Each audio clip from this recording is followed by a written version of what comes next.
waxaa caado ah in maalinta arooska ay gabadhu u tahay maalin khaas ah. habeenka ka horreeya aqalgalka waxay u tahay murugo iyo farxad. waa nolol cusub oo u bilaaban rabta lamaane cusub. balse maxaa dhacaya haddii ay farxaddani soo gabagabowdo arooska ka hor? waxaan idiin hayaa qaabka ay gabadhani u difaacday sharafteeda kana dhigatay maalintaas maalin khaas u ah. muuqaalka ka hor fadlan like iyo subscribe ha ilaawin.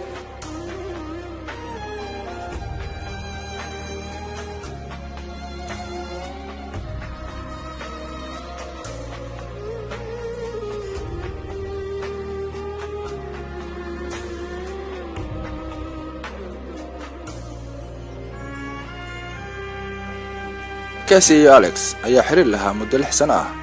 jacaylkooda ayaa ahaa mid xiiso leh oo dadka ka masiirsiiya. balse Casey ma dareensana inay wax khaldan yihiin. marnaba kumaysan fikirin inuu khiyaanayo. arooska ayay isla meel dhigeen. reerka labada lamaane ayaa farxad iyo rareen ku sugaya arooska. laakiin wax walba waxay faraha ka baxeen habeenka arooska ka horreeya.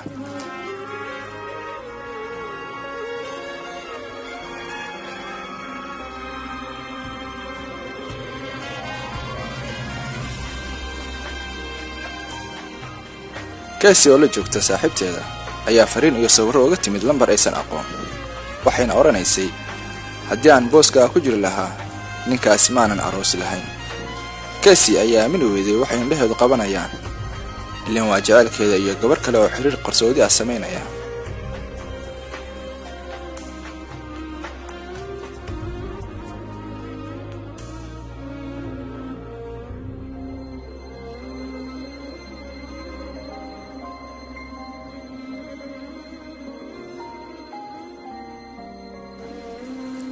wixii intaas ka dambeeyay calool xumo ayaa la soo diristay. saaxiibadeeda ayaa niyadda u dejiyay kulana taliyay inay arooska baajiso. balse Casey oo ahayd gabar aqli u saaxiib ah waxay la timid qorshe cajiib ah. oo muxuu yahay qorshahaasi?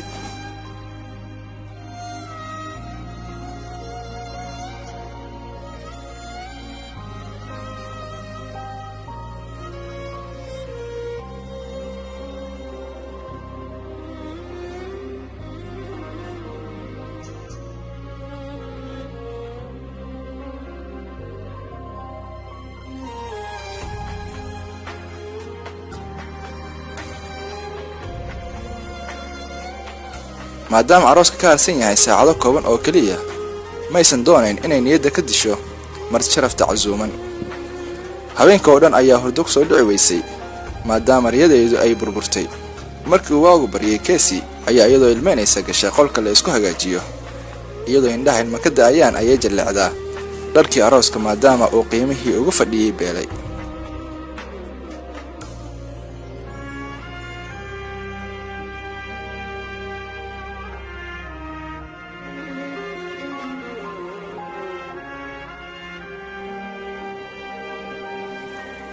waxay u jihaysatay howlka arooska.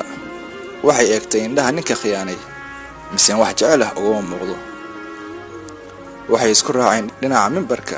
kadib intay mikrofoonka la booday ayay qaraxii ugu weynaa howlka ka kicisay. misweydiinaysa qaraxaas wuxuu yahay. halka maanta kama dhici doono wax aroos ah ayay hadalka ku bilowday. dadkii ayaa fajac ku noqotay. waxay sii raacisay Alex ma ahan sidii aan ka filayay.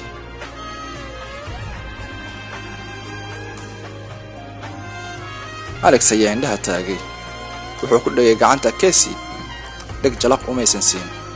waxay tustay fariimihii loo soo diray oo uu xiriir hoose kula lahaa gabar kale. Alex ayaa garan waayay wuxuu sheego. leen afkii baa juuqda gabay. howlkii ayuu orod uga baxay. Casey ayaa marti sharafta u jeedisay. dhammaantiin waan idin jeclahay. karaalle ahaada wixii dhacay. laakiin xafladda ma baaqan doonto. oo farxadda mustaqbalka iisoo ifaya ayaan u dabaaldegi doonaa. halkii ayay ka bilaamatay farxad iyo damaashaad. iyadoo xafladdii baaqan lahayd u beddeshay mid ka sii cajiibsan. halkay si aan caadi ahayn uga argoosatay ninkii khiyaanay.